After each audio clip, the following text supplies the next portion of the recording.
strategy, which has ended up being the APAC lineup, or going with a target priest and failing to various degrees, right? There's the full-out greedy target priest strategy, which failed miserably, and then there's that slightly more creative twist on target priest with Clown Druid, Death Route Demon Hunter, and the Doomhammer Shaman version of target priest as well, which had a lot more success, and we saw a sprinkling of throughout top 32, top 16, and top 8. So I do think the metagame has evolved in a very interesting way as we've got towards the end, but now we are down to 2 players with just the straight up good stuff, as you reminded. The one difference being that token druid on the side for OmegaZero. Yeah, and already as we get into the game, the opening hand for OmegaZero looks pretty nice. There's none of the late game payoff yet, mainly for me, the Watley, but just having Gnarg, having Naralax, even the athletic studies to have that sort of flex choice to fill out the curve is looking very, very strong. That's right. It's a really nice curve because of athletic studies. I think athletic studies quite often leaves you wanting to play a 4-drop, right? Because you'll pick up, say, Runthak off the athletic studies, and then you can play that on turn 4 with the discount, turn 3 even with the discount if you're going to be using the coin. So I think this turn is the difficult turn for OmegaZero to plan out exactly what the curve is going to be, because it can be anything from coin Naralex this turn to just drop an athletic studies and look for like a coin 4 into 4 curve with the Sword Eater instead. Doesn't get offered the most attractive options here, which perhaps leads me just to, yes, exactly, imprison Vile Fiend and just play it immediately this turn, and now the curve can continue as standard, I suppose. Yeah, not really a choice you see too often, but one that makes a lot of sense with this hand, just like you said, because that curve, and we were really close to just seeing a triple dormant board at some point. Obviously the Gnarg pop out, but it's just kind of weird to see so many dormant minions come down. Really playing around the rush part of his opponent's deck. Yeah, that's right. Can't lose to Rush Warrior if you just never play any minions. That's exactly how it works. At this point, is there any good reason for ShuiMoo to actually just go for the condition in this turn? It feels like it kind of smooths out the curve going forward.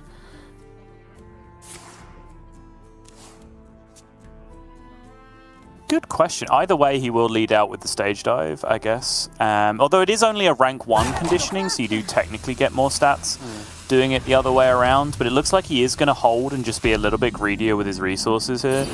I mean, I kind of would have been into it because the buff on the Rusty Raider is actually fairly relevant, I would say, to be able to swing back on the other side. But I think because he went for the stage dive and just hit the Runthak, he might have just changed his plans a little bit, right? Because now I think the Runthak is just a good consolation prize to be able to drop on the following turn anyway, start getting some of those buffs down.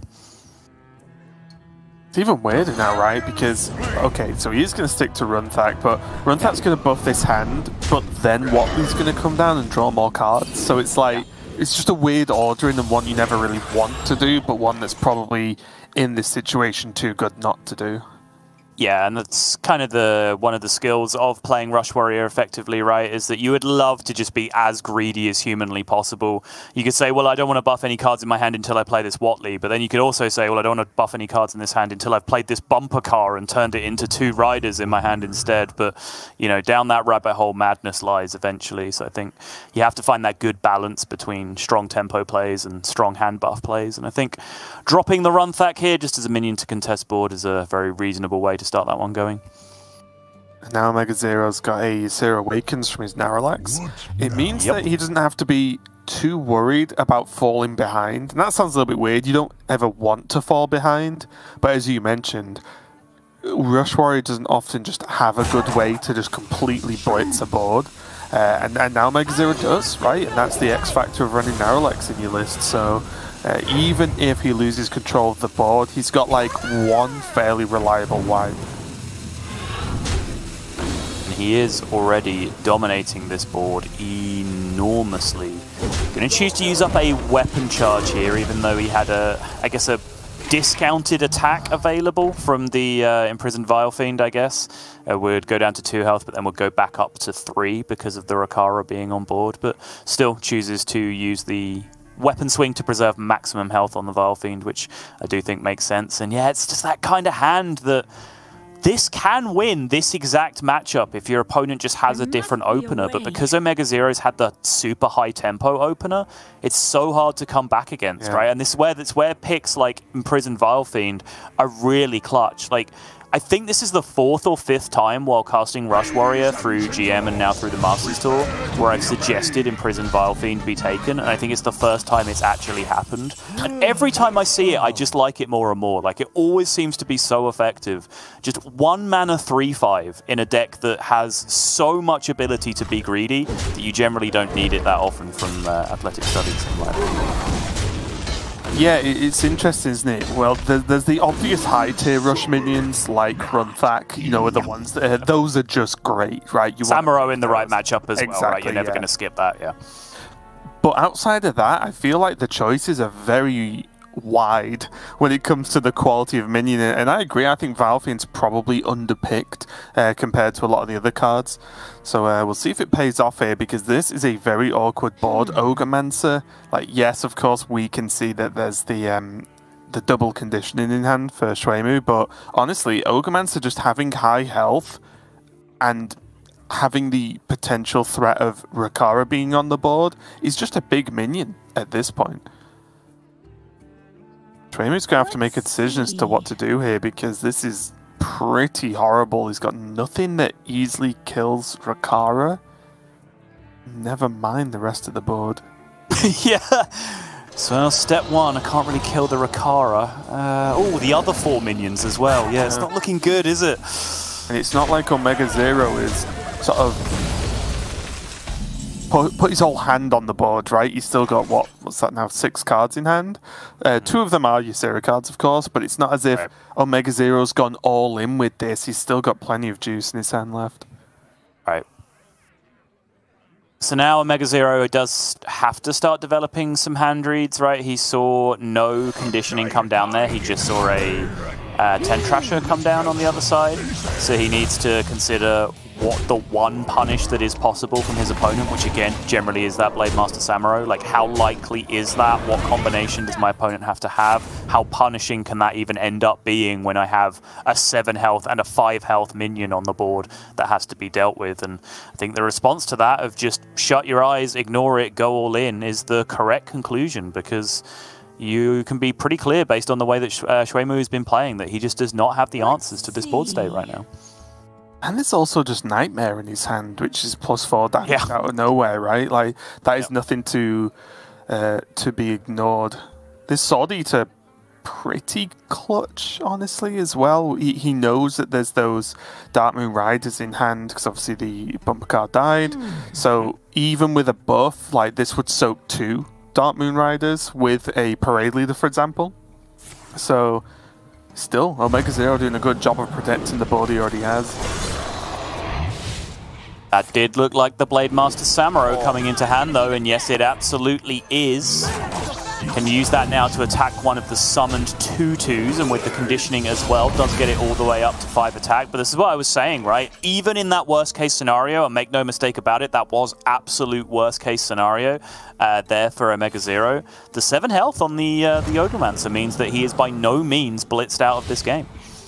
Yeah, and especially now with that pickup of the bumper car and having Playmaker as the natural draw, OmegaZero can go just bat away this Samuro and keep control of this board yet again.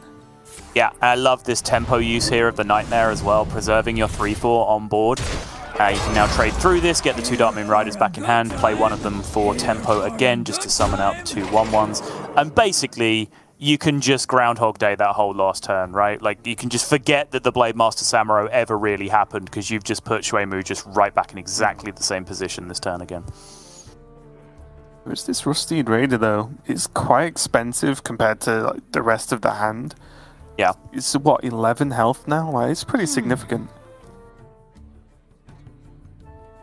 Is it 11? How did it get to 11? Got a conditioning and a Runthak buff. Oh, and the Runthak as well? Okay, yeah, that's very possible. I'm gonna be the best!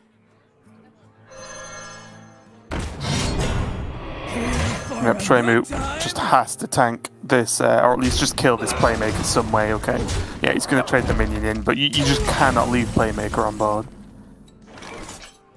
Oh, Runthak of his own coming out here for OmegaZero, but he is starting to just about lose the grip on the board, right? And there isn't the damage plan to follow this up. Normally, when you have the tempo start in the Warrior Mirror and your opponent kind of has the mid-rangey value start with the conditionings and the buffs, you're really hoping that your hand transitions from that tempo start into Alexstrasza and Troublemakers, right? So you can actually push damage in the late game. Right now, OmegaZero is kind of missing that crucial ingredient. It does look like he's going to start losing this board quite definitively. And that's going to be a struggle because he has no real way to start dealing this last 15 damage that he needs to win the game. Yep, and this is the difference, right, between having Watley and not. There's just... Having Watley and Notley. Yeah, there you go. And it's just the lack of follow-up, the lack of game-ending power that you just don't have access to versus ShuiMoo now. If he can just about stabilize, which he should be able to with the addition of that Mutinous, going to eat the only minion in the hand. And ShuiMoo will have known that there's one Ysera card and potentially / probably a minion, so strong play from him. And suddenly, that's just going to be game straight away. Mutinous killing the only minion, OmegaZero getting the conditioning just as he's played out all of those Darkmoon Riders and bumper cards. It looks so good for OmegaZero for the start there, but again, ShuiMoo just managed to hold on, and then suddenly all of this card draw, the bigger minions, the conditioning coming out, everything started to stack up, and it was just too much. Yeah, a couple of crucial moments there, of course. As much as I downplayed the Blade Master Samuro, it did at least, you know, create that one turn of stalling for ShuiMoo, and it did clear that one board that was very nasty. And of course, ShuiMoo did have to hit that off the stage dive that turn, which, you know, certainly wasn't guaranteed. There was a couple of rush minions left remaining that he could have drawn into, which is a very, very big moment. But then when it got down to the this point here, I feel like we've been waiting all day, all weekend even, for like a really impactful Mutinous. I know some players have been tweeting about how Mutinous have done horrible things to them off stream. In terms of on stream, I don't think we've really been seeing the card do that much. And if you've been playing on ladder over the last week or so, last couple of weeks, you probably find that a little bit strange because Mutinous is a very high profile card in the metagame right now, and it does really have a huge impact on a lot of matchups. And I feel like we haven't really seen any particularly good ones on stream. And that was the first one to really come down and have a massive impact on the state of the game. Yeah, it ate a totem earlier on today, I think. It's true. That was yesterday. Yeah. So no, that was today. Yeah. Dreamed it back to hand and then munched it out of the hand for that sweet, sweet 0-2 value. We are going to be moving on now to the Demon Hunter here for ShuiMoo. And again, look at the list. Interesting. It feels like it doesn't really make a massive difference to the actual playing of the deck, but it does just keep interesting me to see some people go double Spectral, some people go double Acrobatics, just to see what that big difference is for them. But I do feel like they're very, very, very similar cards, and it really is just a which one do you just personally prefer, because they're both fine. Yeah, I was looking at the stats on Wicked Good's website, where he does have the ability to track, you know, Masters Tour win rate stats via card, which is a fantastic tool, which you should check out at Wicked Good on Twitter if you are interested in some high-level statistical analysis of Hearthstone.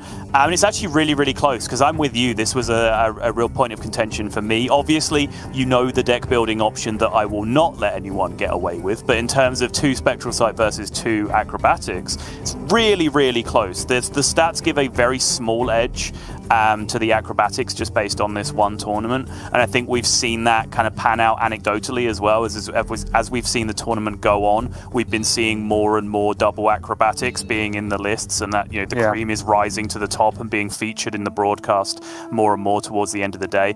But when I'm talking about the difference, it's like fractions of % in terms of the difference, which, you know, when you look at some of the card inclusions on that tool that are available, it's like multiple % difference between having a card in your deck or not, which is super interesting. But we are back to the well again with the Miracle Rogue versus Demon Hunter matchup. And honestly, it really feels like now there's a lot of debate, and I know like Lorinda, for example, is on one side of really thinking that Miracle Rogue is not a good deck in the current metagame. TJ was even saying earlier that he's been kind of coming around to that same school of thinking as the tournament has been going on. I still think Miracle Rogue's fine. I still have Miracle Rogue in my lineup for this tournament. What I will say is that in a lot of series, the matchups that you're intending to win rely very heavily on the card Cult Neophyte, right? It does seem to be the star of the show in so many matchups. I think you're favored against Token Druid, as TJ was saying in the previous series, if you draw that Cult Neophyte. And I think you're favored against Demon Hunter, as long as you have access to that Cult Neophyte in a timely fashion as well. Interestingly, we saw OmegaZero throw away that Cult Neophyte in the matchup, which I'm fine with. You know, just because it's a key card doesn't necessarily mean that you have to have it in the mulligan. I think an aggressive mulligan for cards like Efficient Octobot is very timely here from OmegaZero, and he is rewarded for it. Yeah, I like this too, because for me, I think it was one of the days this weekend. They've all melded into one, if I'm honest. But there was a turn where Neophyte was played in this matchup on like turn 3 or something, maybe turn 4, and it was like, oh well, that doesn't line up into Skull. And it's like, well, if it wasn't played because it was in the opening hand, it's just dagger pass, which you're not going to do, right? So I actually, I'm with you. I don't really mind Omega throwing that away and just saying, well, I'll just draw it later when it's more relevant. Because in the early turns, you can't just skip playing a 3-2 versus playing nothing. So I do like it overall. Interesting decisions this turn, because now that you see the Eldraki Warblades from ShuiMoo, you know that your Octobot is now being threatened by Chaos Strike specifically. So there is an option here to go like Secret Passage, dig for an Orc Merchant off the Secret Passage, and then try and discount the entire Secret Passage to just do something explosive, just to play around that. The probably more sensible, straightforward alternative is just to say, okay, you can deal with one Octobot if you have the card in hand. I'm just going to play my second one and curve out this turn, which I am very much on board with. Yep, and no additional way to proc the Octobot yet for OmegaZero. For next turn, I mean. But ShuiMoo picked up an additional I-Beam, which is nice. Again, it's cool looking at the Stellina and things like that for, you know, oh, I can just delete a card from hand. But also it's pretty good to just play cards you actually play in your deck, right? And that you know are going to get guaranteed value. So I like the I-Beam pickup. And also, the I-Beam, if he hits spell damage next turn, is another source of 4 damage to deal with the other Octobot. He has Chaos Strike #2, so that probably doesn't end up being too relevant. But also, he doesn't want to be doing any of that stuff next turn. What he wants to be doing next turn is playing the card Skull of Gul'dan, which I think OmegaZero wisely has picked up a couple of different ways to play around here. One was obviously the top deck this turn, which he didn't have any agency in, but the one that he did was the counterspell pick off the One Thief while we were debating the relative merits of the Octobot, which he is smartly going to dump down here to play around that Skull of Gul'dan.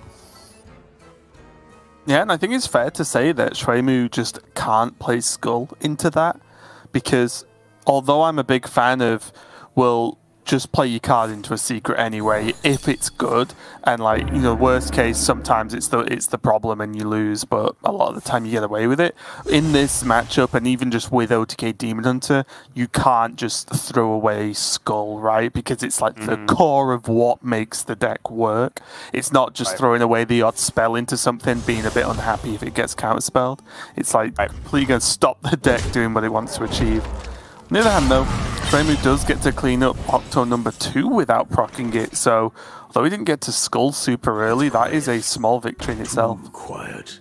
Well, that Shadow Step draw is huge, and it kind of makes a lot of what I was about to say fairly moot, but we can go with it anyway. Okay, if he's going to Shadow Step the field contact, then it still applies, because I think there was an interesting debate on the previous turn about whether to lead Neophyte or lead Counterspell, both of which disrupted the Skull of Gul'dan for that one turn, right?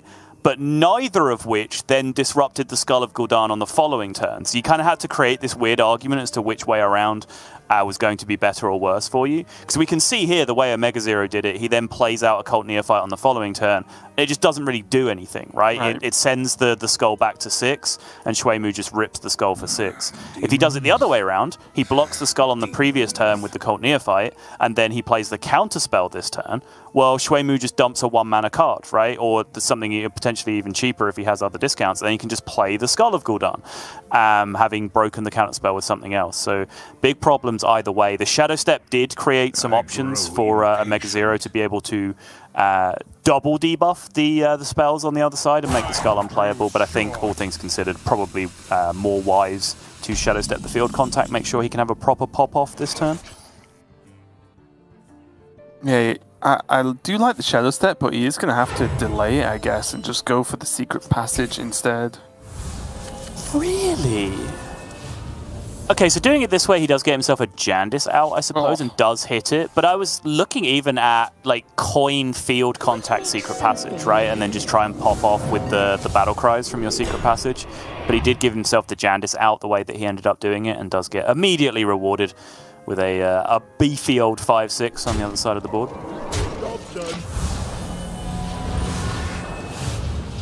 And that is a real threat as well. It's slow. It's close enough to the health where ShuiMoo has to really put some effort into killing it specifically, right? Can't really, or won't want to take 5 a turn, but also has to focus on getting that 6 damage done. One of my favourite games that I played in recent memory, I was playing this rogue, Miracle Rogue, against Secret Rogue. And my Secret Rogue opponent kept, like, making boards with a bunch of 2 health minions while Blackjack stunnering the 5/6 Rumbling Elemental back to my hand. And I just kept replaying it and clearing their board over and over again. And, like, I got the ad at the end and just immediately got a message like, mate, I have no idea what I was doing. Like, okay, good. As long as you can accept that that was a very weird decision for you to make, then we're all on the same page. It does happen sometimes, doesn't it, where you just like, I just can't deal with this, so I'll just keep dealing with it in the wrong way, I guess. And just you can do something.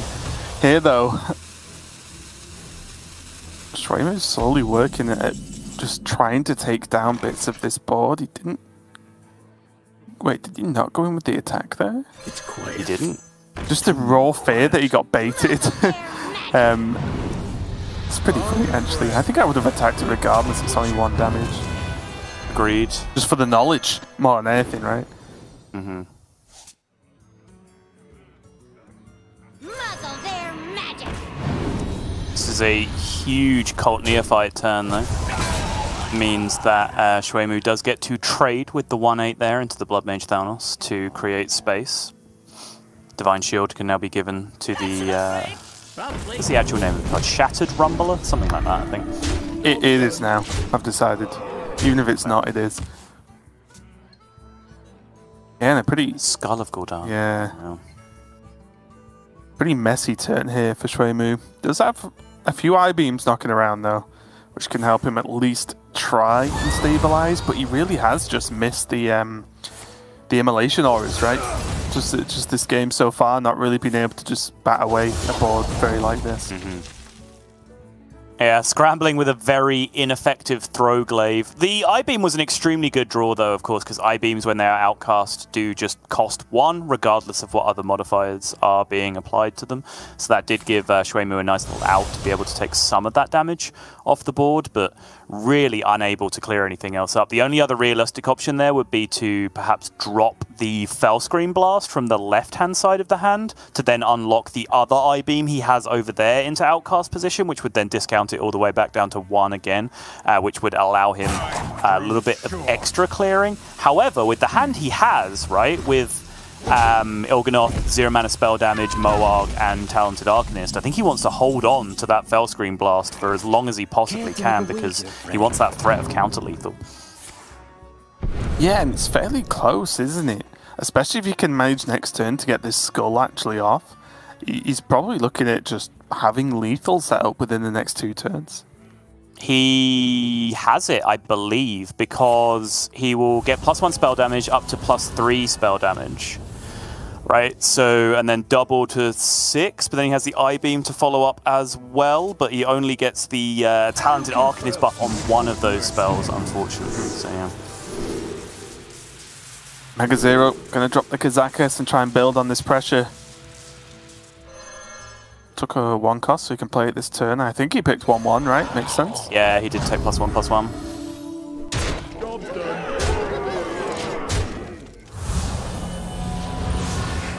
Well, that is the end of the turn. Things passing back over I believe ShuiMoo's greed here, holding on to the fell screen blast, could pay off huge for him now.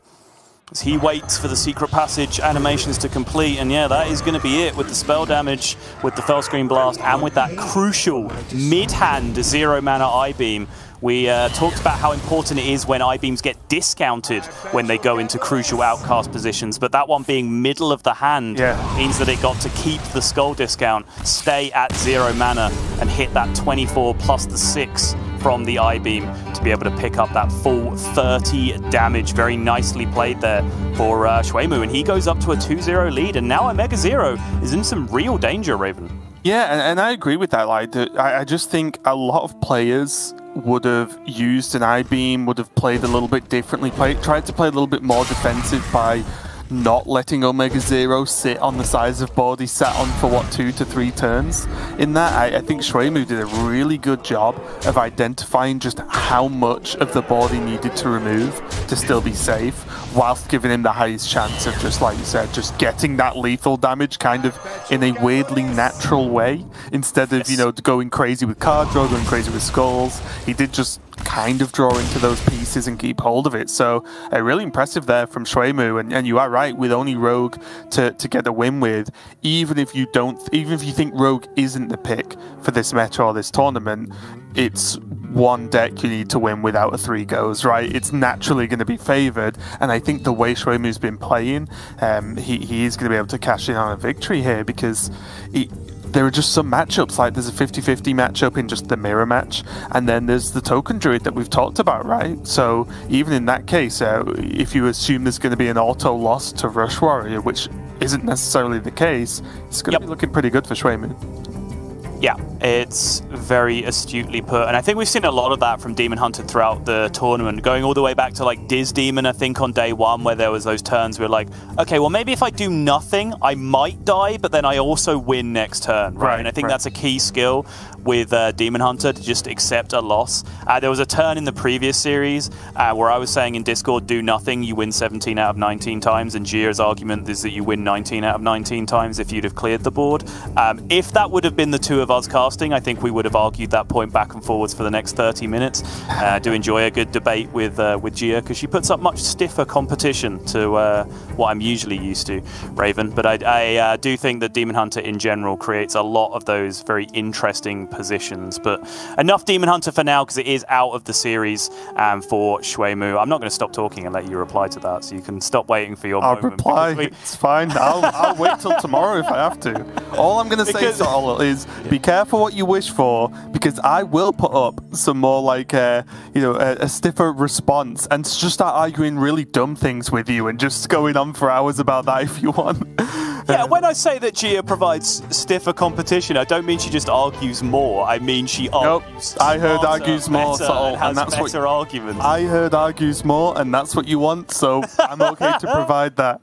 Alright, but back refocusing again in on the finals that we have here between OmegaZero and ShuiMoo. We haven't really set up, I want to correct something. I made an error earlier in saying that a lot of the Chinese players show up to this tournament just to play for prestige and for prize money, and was corrected by members of the Chinese community and from Frodan as well, who is a little bit closer connected to them than I am, to say that actually this tournament did matter to a number of these Chinese players for their playoff proceedings. Chief among them is OmegaZero, who is, I believe, not currently qualified into the playoff and actually needs an outright victory in this tournament to qualify for the playoff. So he's done everything he's needed to do up until this point, but now at the final hurdle, he is going to find himself 0-2 down, and he's also going to be staring at 2 Octobots on the other side of the board, Raven. That is the absolute disaster to be seeing in the Rogue Mirror, and now the proc as well. Yeah, and I think although the 2 Octobots are the flashy part, most importantly, card generation with those 2 Octobots, because a lot of openings with double Octobot can be a bit dry and a bit empty and nothing really in hand to benefit from those procs, right? And from that reduction. But Swindle and One Thief are going to negate that and feel pretty good for ShuiMoo here. Look at this turn. Look at this turn. Oh, Raven, I know you said just before we came on air that you were feeling a little bit under the weather, but it's me that's currently throwing up in my mouth with how disgusting this opening it is from the Rogue. Just look at this. Octobot combos the Swindle, and now there's the 0-mana Org Merchant in hand to proc it all, and the One Thief to put another card in hand to potentially get the discount, although ShuiMoo might even just choose to hold on to that for an extra field contact proc anyway. All right, he's going to do it. Yeah, the choice was there, and that's why it was a delay, even though it looked like a very obvious play to just play it and then reduce down the spell. But it would have been an additional prop for... Oh, okay, he's not going to prop the second Octobot yet. Going to feel safe that it's going to live and then really pop off next turn with field contact. But yeah, I think the key there was double Octobot and the card draw, and it's one of the strongest Rogue openings I've seen in a long time. Oh my god. Get out of the game. Yeah. OmegaZero is just kind of being forced to write his own death march here. That's what it feels like when you're just attacking into these Octobots for your opponent, forcing those discounts to happen. This has been pretty much the perfect Rogue opener, and it's one of those hands that makes the Rogue down players look very stupid, right? The people are like, well, why do people bring Rogue? Rogue's a mediocre deck. Rogue's 48% against everything. It only takes one of these draws, and suddenly all of that looks incredibly stupid. Yeah, this is the payoff that you see for having a deck that's so streamlined. I've mentioned this before, where Rogue plays just enough cards generally to win a game of Hearthstone, but in a very efficient way. And when you just draw the perfect curve, you're actually so efficient, as these Octobots are known to be, that you play a whole game of Hearthstone before your opponent even gets to like turn 6. Which means you're just going to win, right? And that's like the difference in which these openings, I guess, could be compared to, like, you just get to play full game of Hearthstone and your opponent's there, like, not even halfway through a regular game. So the increase is ridiculous. And even cards like Cult Neophyte now from ShuiMoo, regardless of what OmegaZero's hand is, it's probably going to slow his response down, right? Even if it's just making a Brain Freeze cost a little bit more. Yep. Shuts down Brain Freeze options, shut down Secret Passage options. Even Field Contact, it doesn't tend to interact with that much, but it can still mess with like Field Contact Shadow Step, right? Which is something that can come down with Foxy Fraud, with Swindle, Plunderer, with all that kind of business. Yeah, Swindle as well. So yeah, I think Cult Neophyte was a pretty sensible choice in this spot. Shadow Step on the Field Contact gets him the discounted Field Contact and the Pen Flinger back to hand, but there is immediately 7 more damage coming through minimum this turn, and now the threat of Alexstrasza to come, and ShuiMoo, if he really wants to, can focus on discounting that Alexstrasza with the Shadow Step that he has in the existing Octobots to be able to piece together that kill a little bit faster. Right, ridiculous suggestion, and you know what, I love ShuiMoo because he just goes with it straight away. Yeah, Mizaki just seems great.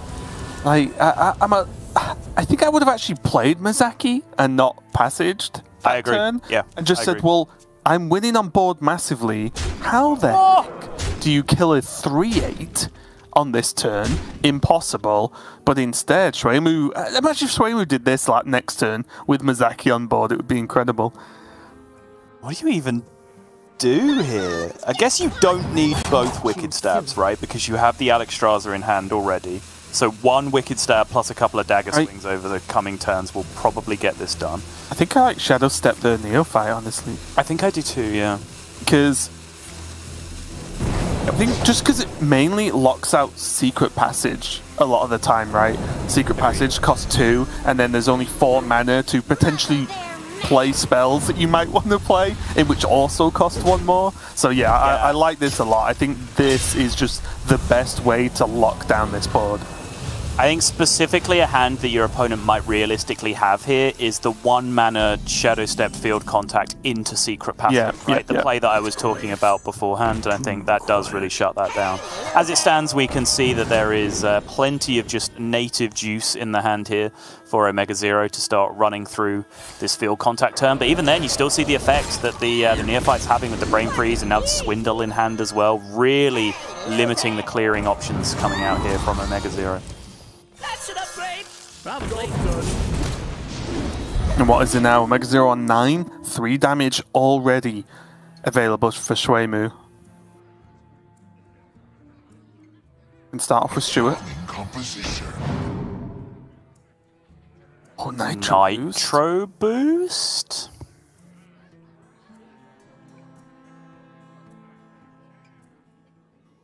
Can go Plunderer, Shadow Step, Plunderer, and Brain Freeze if he just wants to have the big board. Yeah. So I don't think at this point he needs to hold Shadow Step for Alex or anything, right? Or anything, you know, high value, right? It's 2 and 6, but like I said, ShuiMoo's going to play like a whole game of Hearthstone so early in this game that he can just use this pretty liberally, and he's going to go for the Shadow Step on the 1 Thief instead to look for a little bit more burn, which again is reasonable. Yeah, I'm down with that. Looked for a second like he was considering just ripping the Rune Orb this turn, but I think it is still just Prize Plunderer and Brain Freeze this turn, right? Yeah, I like just clearing the board, honestly, because you've just seen the 1 Penflinger be dealt with, right? Because it was left on board. So there's not that many ways in which OmegaZero can then clear this board again, right? Like, he's clearly struggled all game to actually remove the board from ShuiMoo. So keep it that way, right? If you can tell your opponent's struggling, force the issue and just keep doing it turn after turn. Because the second OmegaZero doesn't clear this board, he must feel that he's probably dead at this point. Oh. There's a Jandis. Through Jandis, all things are possible, but it has to be the mother of all high rolls to get him out of this position.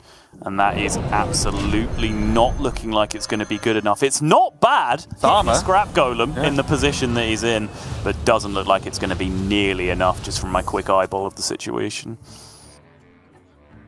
So there's 8, 10 with Rune Orb. Nitro has enough mana to corrupt the Nitro Boost Poison, but not enough mana to corrupt the Nitro Boost Poison, dagger up and play Nitro Boost Poison and play Rune Orb, but it's still a lot of damage just with the Nitro Boost. And every single turn that goes past, we're talking about OmegaZero just surviving. There's Alex in 2 turns' time, right? So he's not only got to survive, OmegaZero's getting close to having to win in the next couple of turns, and it's not looking great, even though he is holding on just about with that Jandis. I really wanted to assert maximum dominance in finals there, and even though you knew that was the illusion, just not trade the 1 damage into it and just ship it face anyway. Tenwu again on the Jandis, needs something much bigger than this. He needs Rush, he needs Taunt, he needs all of the above and more. So he was considering the Shattered Rumbler option there, because he did play a spell last turn with the Shadow Step, so he would have got the 2 damage AoE. Oh, now if OmegaZero had like 15 more health, this would be a pretty good turn. But he hasn't got 15 more health, he has 5 health. And this is looking pretty horrible. There's the concede, and just like that, Sottle, ShuiMoo is your Masters Tour Dalaran champion in such a quick fashion and such a convincing fashion. Obviously, that their opening hand for that last game, fantastic, right? I expect good things, but I think the whole series, ShuiMoo just looked in control every single game of that one. Yeah, and really a player that's come out of nowhere for me. Like I said, I'm not an expert on the China scene like I would be considered for other regions, at least in my own mind. But when I looked at this lineup, I thought, yeah, OmegaZero, I know his history, I know his legacy, I know everything about him in terms of his performances when he's come over to the West, when he's made it to championships, when he's made it to the World Championships. Lee, I'm even more intimately familiar with because his whole time in the spotlight again in the West has really been throughout the era while I've been casting all the events that he's been turning up with at, right? So I've got quite up close and personal with Lee over time. Was expecting big things from him as well, but perhaps the one Chinese player that I would have overlooked and would have ruled out would have been ShuiMoo, and he has been the player that's put it all together in the end. Especially when you can see on screen right now, right? He went through Swiss 7-2. So he actually got through on good tiebreakers.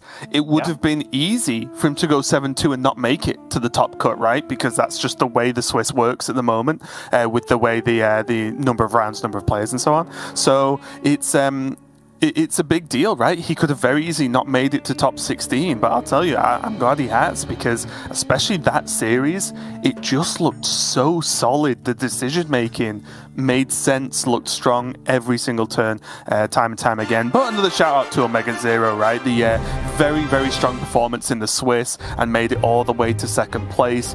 Just commiserations at the fact that I do believe he needed a first place finish to actually make it to the playoffs over in China, and just it must sting a good chunk to get so close but be effectively so far.